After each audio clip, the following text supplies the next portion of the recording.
your horoscope for 2013, and I want to explain you quickly how to get the best benefit of those videos. I want you always to check the prediction from your ascendant sign. It's not the same as your sun sign. If you can find your ascendant sign by going to my website astrolada.com, where I have a birth chart calculator, and you need to know the exact time of your birth, because this is the most precise prediction for you. This is the real sign that you have, actually, the ascendant sign. And if you know your time of your birth, enter all the details and go below the table, which will show what the degree and the sign of your ascendant is. Mark them down and listen to the whole prediction for your ascendant sign. Also listen to the prediction of the sun and moon sign. You know your sun sign, everyone knows their sun sign. If you're born in April, you're Aries. If you're born in December, you're usually Sagittarius. And the moon sign, which is very personal, it can give you great insight and depth about what is happening psychologically and emotionally within yourself. For some women, the moon horoscope will be much more precise. For men, sometimes the sun sign will be more precise, but always the ascendant sign will be very precise for everyone. And then I want you to listen to the second part of the sun and moon predictions horoscopes, because I give you specific transits there, and they will be overpowering the influence of everything else that I hear. If you hear your exact day of birth, your exact degree of the ascendant or the moon mentioned in the horoscope, then this really will ring a bell for you and you'll really feel it in that ear. But always listen to the ascendant prediction for the sign. And if you don't know what your time of birth is, then you can contact one of my psychics for just $14, for just $15 and have a reading with them, because they don't need your time of birth. They are amazing. I've headhunted them from all over the world. And they're amazing. They just tell you details, dates, names. It's fantastic what they can do for you without time of birth or date of birth or anything, because they speak directly to, they see images and hear images. So please enjoy. Anyone who has a question, they can contact my psychics on me on my website astrolada.com. Hi, Gemini 2013. Let's see what are the major trends for you. Saturn, especially for Gemini ascendant, is activating the 6th house, for moon and sun as well. But always the ascendant is the most powerful, is the real way to count houses. It's not the moon and the sun. The moon and sun is derivative houses counting, which is much more weaker. But especially if your ascendant is in Gemini, Saturn is in your 6th house in 2013 and 2014 as well. And whatever Saturn is the big hand of the clock, it always brings us tests there. It puts a lot of focus and attention in our life, in that area of our life. And 6th house is a practical, material house. It's a house of dealing with material problems and obstacles. And whenever Saturn transits the 6th house, it helps us be more stronger and able to overcome such material problems and obstacles and fixing things. 6th house is the house of improvement and fixing, improving things. So there will be a lot of focus on improvement, especially material things of a tangible nature. Your career, a lot of service, a lot of hard work, maybe improving on yourself, improving on your self-discipline. 6th house rules perfection and improvement, and especially the physical body, because 6th house is the house of maintenance of the physical body. And when Saturn is there, you have to learn the lessons of maintaining your physical body, taking better care of your physical body in your daily routines, so you are more because if you don't take proper care, if you've been neglecting this, Saturn will bring problems to the surface. And usually the first part of the Saturn transit is always when the problems come to the surface. So the bells are ringing and the person starts paying attention so they can improve that area. And especially people might get like some chronic illness, or some illness can come into their life, or their health might somehow be more more challenged, and or the weight, or the problems with food or diet as well. So people start saying, and Saturn, whenever it makes you make a change, it makes you make a change because it presses your buttons the hard way, because it tests you, because something goes dysfunctional or malfunctioning, or because you get hard on yourself and you get worried or scared, or you really start feeling much more critical about yourself in that area of life, and it doesn't give you peace of mind until you go and do something about it.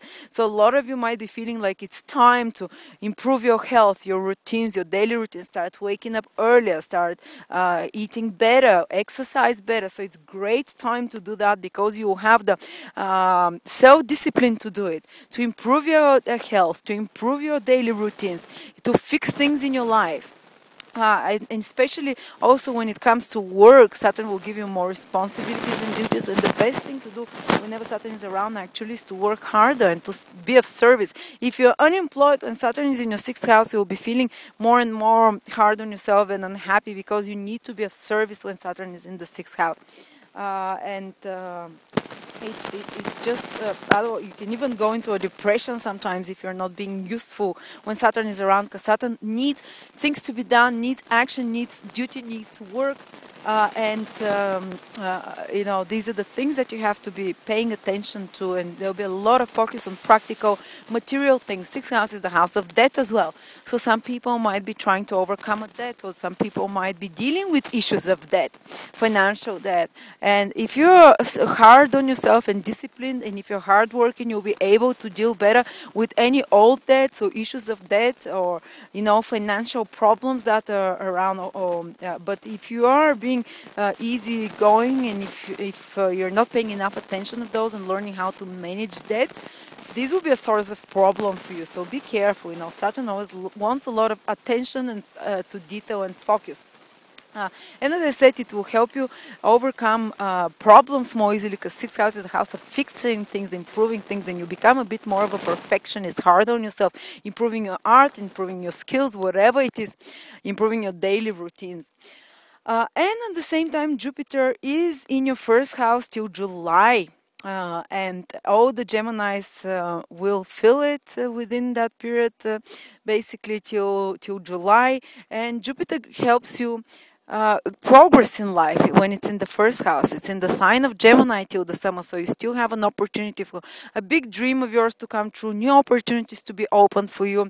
Especially if your ascendant is in Gemini, it's amazing when Jupiter trans is there, because it puts you on the right path in life. Because first house rules the path that you're supposed to tread, the soul path that you feel most fulfilled and happy. And when Jupiter passes there, it brings you clarity about which soul path, what you're supposed to do in this life, who you really are, clarity and self-identification of who you're supposed to be, what you're supposed to do, what is your mission in life, what's the path you're supposed to tread. So it puts you on the right path in life. It puts you somehow, brings a new opportunity, brings new people or something that puts you in the right path and shows you who you are supposed to be and what you're supposed to do. And usually, as I said, usually there might be a career opportunity or any kind of life opportunity. But also if it's passing over the sun, if you're a Gemini with the sun in Gemini, which means born in June mostly, or part of May, then the sun is to do with career and goals. So Jupiter can help you progress your career. Some opportunity can come to help you fulfill your career, or your opportunity, brings a new career opportunity in life as well, and bring happiness from male figures or authority figures, because Jupiter rules, because the sun rules male figures. Especially for women, it can be a period when they can meet someone new, or some great source of growth and happiness can come to them through some authority or male figures or relationship also.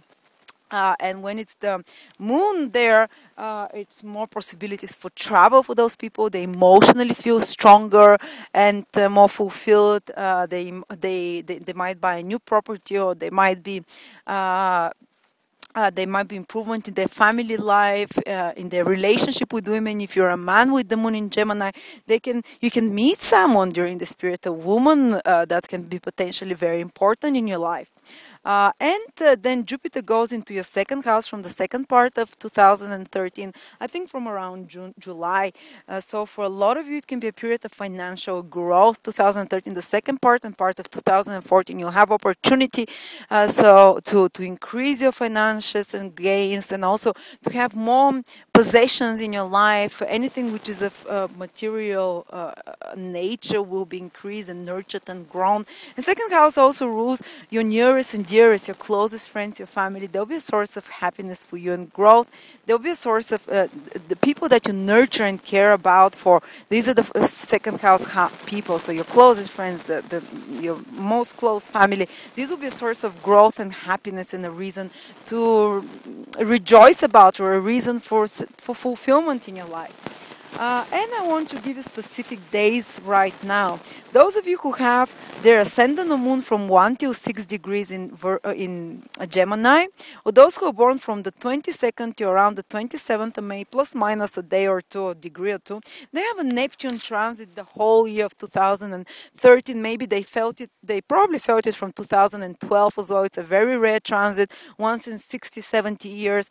And you can find from my website what the Neptune transit does from the transit generator in the birth chart calculator. But anyway, I'll just tell you that Neptune tends to confuse the person a bit. It's like there is a saying, a Neptune fog. So the person might feel a bit like confused about who they are, or what they want, or where they're headed in life. Those degrees and days in particular, despite Jupiter giving clarity through the sign of Gemini, some of you might be feeling like there is a dissolution of your ego, dissolution of the past type of life that you've been having, and that also sometimes it might be hard to have control over your life when you're having a Neptune transit, because it's kind of a foggy, watery transit. The person becomes more sensitive, more sensitized, more much more swimming in fog, swimming in a bit of illusion. So be careful of others taking advantage of you because of your sensitivity, if you increase compassion and your ability, actually your tendency to project your ideas and images in your head, to project them into a reality which might not be true. So others might deceive you, or you might be in a more deceitful state of mind, you know.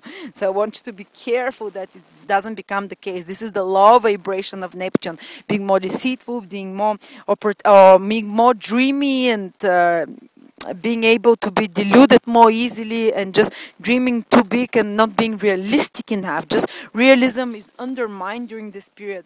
And in the more positive sense, especially people who are more creative, who are more artistic, born on those days, it will be better for them, because Neptune creates a lot of longing, and this longing can be fulfilled only through some creative longing in love, in relationship, in career. For all of you will be feeling longing, definitely those people born on those days.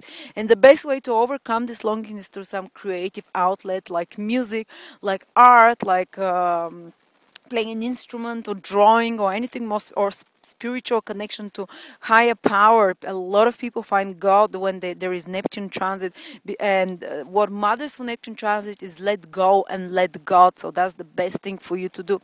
Trying using willpower will be a bit difficult, because Neptune just dissolves the willpower. But if you want to learn more about Neptune transit, you can go to my website.